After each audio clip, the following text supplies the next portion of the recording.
to On the Clock. In this edition, we'll talk about the stories that were important but didn't make our countdown. This summer, 2 teenagers attacked and killed 2 men who were sleeping on the street in downtown Albuquerque. Also this summer, a truck drove into a homeless camp where people were sleeping downtown and a woman was killed. And Russell, do you think local officials are taking the dangers of homeless folks in the streets more seriously now? Something does feel different than even 4 or 5 years ago on this issue. Yeah, it highlighted a problem. Mm-hmm. I mean, we have a homeless problem here, and they're very vulnerable. They are in areas where we seem to have forgotten. And actually where this attack happened was an area just a few years ago was supposed to be up and coming, developing, right, and so forth. That's right. And it's fallen for hard on economic times. Mm-hmm. Rachel, your thought? I think that these stories just show how much the issues that we're facing in New Mexico overlap, and you can't fix just one. You know, you can't just tackle poverty, you can't just tackle homelessness. Right. It all fits together. Exactly right, Patrick. Well, I think the James Boyd shooting also brought to light the same problem, and myself and Daniel Chacon went and spent some time in the Albuquerque homeless community, and it's an ecosystem and a habitat unto itself where folks are living their lives within this system that they're content to be forgotten, but it's really a dangerous place to be. Well said. Gwyneth, your thought? I think looking closely at it for me just highlights the tenuousness that so many New Mexicans live in, where they could so easily slip into homelessness because of losing their jobs or healthcare costs or things like that, mental health especially. It's a very dangerous area.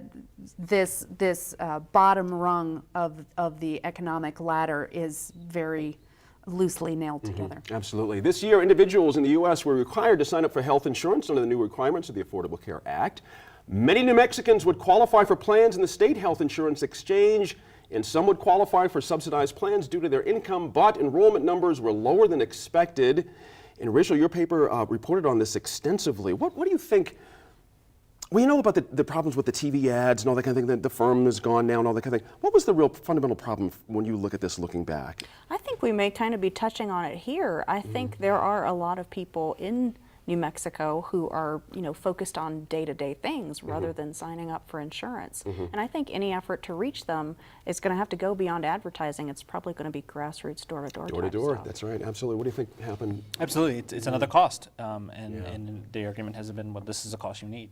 So, and any time you're struggling, any added cost is a burden. That's right. Should we be surprised so many folks signed up the other way for Medicaid than for, you know, affordable health care plan stuff? I don't think so. Yeah. I think with the Medicaid expansion, that's probably to be expected. And quite frankly, the original estimates that the Health Insurance Exchange here in New Mexico put out of 80,000, they fell way short of that. They were closer to 30,000 in the first open enrollment period. And now, after visiting with the CEO from the exchange just yesterday, we find that they only expect another 20,000 to 25,000 to sign up. So we'll be at about 55,000 at the end of the second enrollment period in the middle of February if all goes according to plans.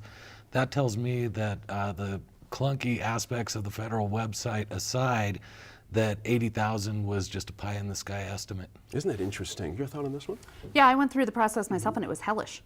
Same. I am not at all surprised that the enrollment numbers were very low. I found it incredibly frustrating. You know, the process of trying to deal with the website and getting stuck and having to call brought me to tears. Yeah, I was the same. I had to re-up and the whole thing. It's like, what's going on here? It's crazy. You both Anyway, cried? Huh? You both cried? I cried. I'll confess to it. That's all the content I have for this week, but we'll be back next week for more. Tune in then, and thanks to you all for being here. See you next week. We'll finish our countdown of the year's top stories next week when we also talk to the founders of Peace Talks Radio. Catch up with us anytime on social media by searching New Mexico in Focus. You can also find archive shows and some cool bonus material on our YouTube channel and at newmexicoinfocus.org. I'm Gene Grant. Thanks for joining us. Have a wonderful holiday season. We'll see you next week in Focus.